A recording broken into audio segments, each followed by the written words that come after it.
নিবৃত্তিৰ নান্দনিক পীঠস্থান শ্ৰী শ্ৰী দীঘলী লেঙামাগুৰি সত্ৰ। বৰপুখুৰীস্থিত শ্ৰী শ্ৰী দীঘলী লেঙামাগুৰি সত্ৰৰ সপ্তম বাৰ্ষিক প্ৰতিষ্ঠা দিৱসৰ অন্তিমটো দিনৰ সাহিত্য প্ৰতিযোগিতাত সহস্ৰ শিশুৰ কণ্ঠৰ বাকপটুতাই জ্ঞানপুৰলৈ পৰ্যবেক্ষিত কৰিছিল দেৱপুৰী ক্ষেত্ৰক।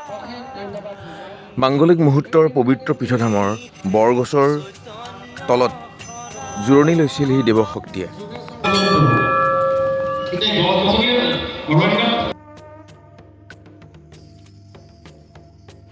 গাভৰু নদী পাৰৰ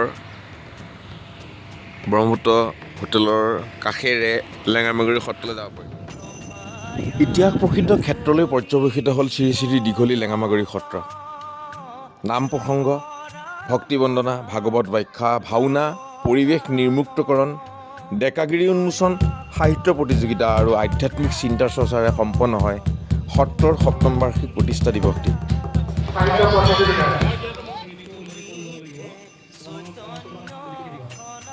আছে ইয়াত আপুনি জড়িত আছে, কিমান বছৰ হ'ল আপোনাৰ জড়িত? 10 বছৰ হৈছে। ইয়াৰ ইতিবৃত্ত ইতিহাস জানেতো আপুনি? শুনাখিনি জানো আৰু।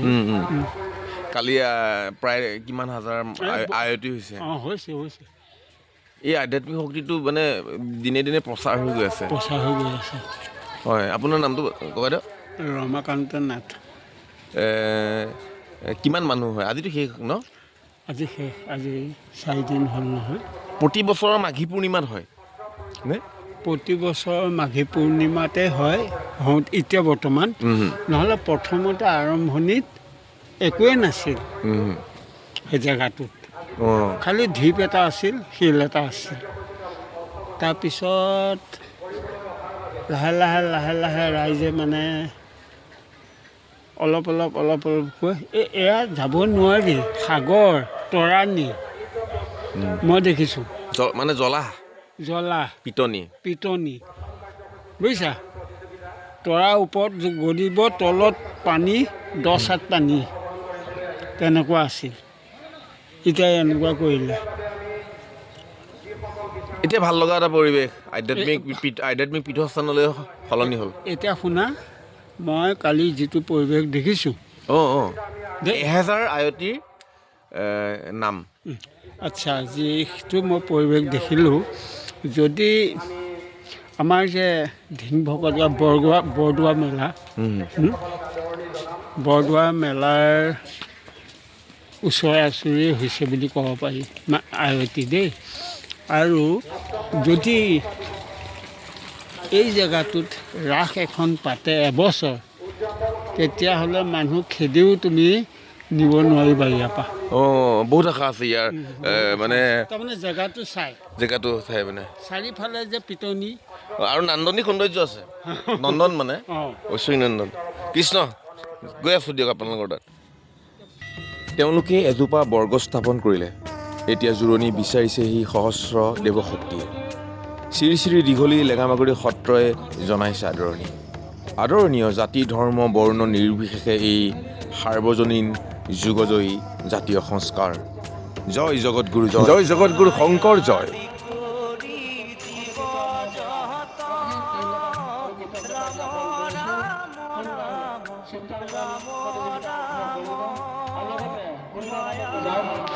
এই 3টা দিন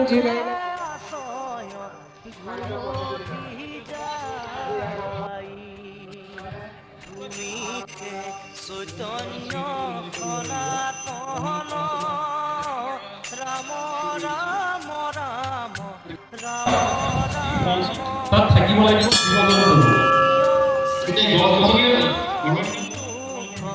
নাথ জগাই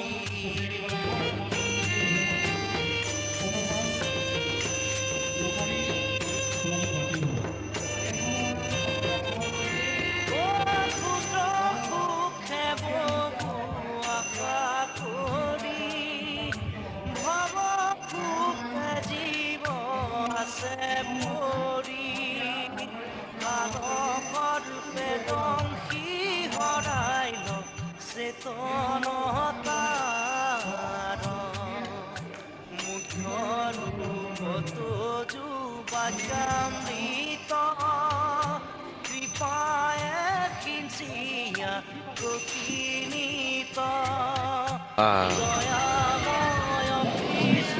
নমস্কাৰ, মই উপস্থিত আছোঁ লেঙামাগুৰি সত্ৰৰ সপ্তম বাৰ্ষিক দিৱসৰ প্ৰতিষ্ঠা দিৱসৰ মেলাত। এক সম্পূৰ্ণ প্ৰকাৰ গ্ৰাম্য মেলা চাওক, নষ্টালজিক মুহূৰ্ত, প্ৰকৃতিৰ পৰিৱেশটো আছে আৰু বহুত বছৰৰ মূৰত এই মেলা যিহেতু পিছফালে দিয়া হৈছে, ইয়াৰ আগতো এনেধৰণৰ মেলা হৈ আছিলে আৰু কালি ডাঙৰ কথা আয়তীসকলৰ নাম বন্দনাৰে মুখৰিত হৈছিলে এই পৰিৱেশটো। কোনো এটা পৰিৱেশ দেখা গৈছে, খুব বঢ়িয়া লাগিছে ইয়াত, নষ্টালজিক হৈ পৰিছে। মোৰ সৈতে এটা গণতা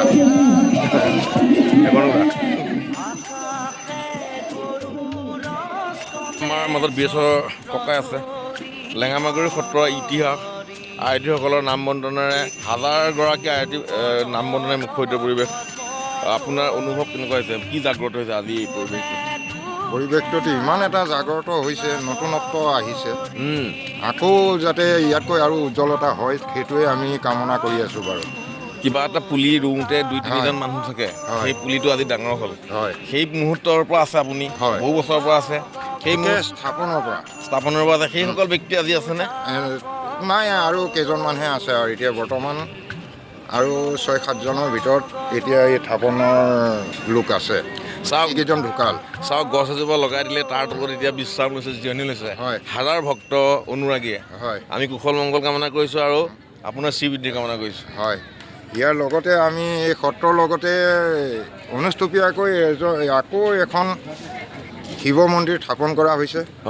তেওঁলোকো তাতো যাতে আহি ভকত বৈষ্ণৱে আনন্দ পায়, সেইটোহে আমি কামনা কৰিছোঁ। সনাতনী সভ্যতাৰ সেই আসন সকলোৱে স্মৃতি স্মৰণ হওক আৰু চৰণ হওক। ভাল লাগিল। কৃষ্ণ। প্ৰতিষ্ঠাকালৰ ব্যক্তিসকল আছে, বৰজনৰ কিবা এজোপা গছ হ'ল, আধ্যাত্মিক পীঠস্থান হ'ল, জিৰণি লৈছে হাজাৰ ভক্ত অনুৰাগী। এতিয়া আগৰসকল আছেনে নাই নাজানো, কিন্তু আপোনালোক এতিয়াও জীয়াই আছে। আপোনালোকৰ আধ্যাত্মিক হৃদয়তো কি অনুভৱ হৈছে?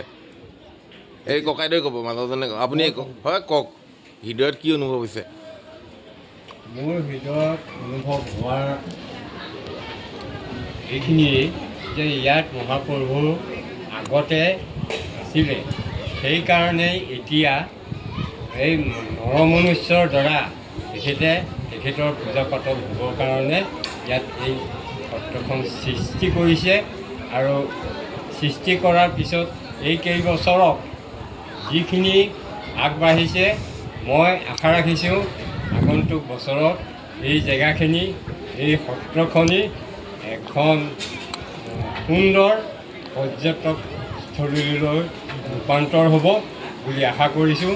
আৰু এই মাধ্যমেৰে এই যে প্ৰতিষ্ঠা দিৱসৰ যি উদযাপন, তাৰ মাধ্যমেৰে আমাৰ ল'ৰা ছোৱালীবিলাকক, ডেকা ডেকীবিলাকক যি আধ্যাত্মিক জ্ঞানৰ শিক্ষা দিছে, মই সাদৰেৰে গ্ৰহণ কৰিছোঁ।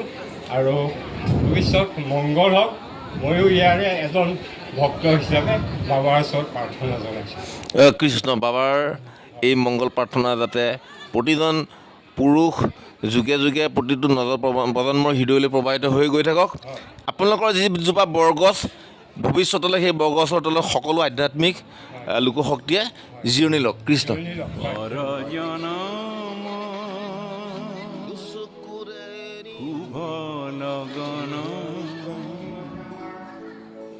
যদি হে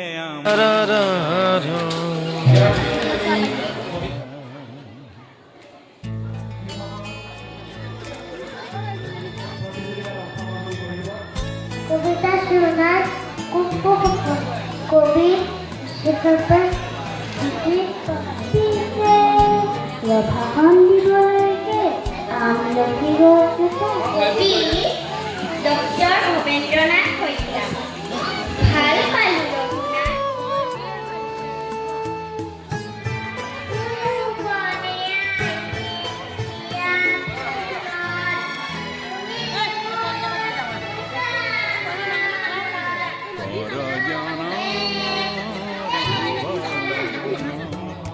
যদিহে আমাৰ উলটি আহোঁতে ফুৰি চাকি ঘৰ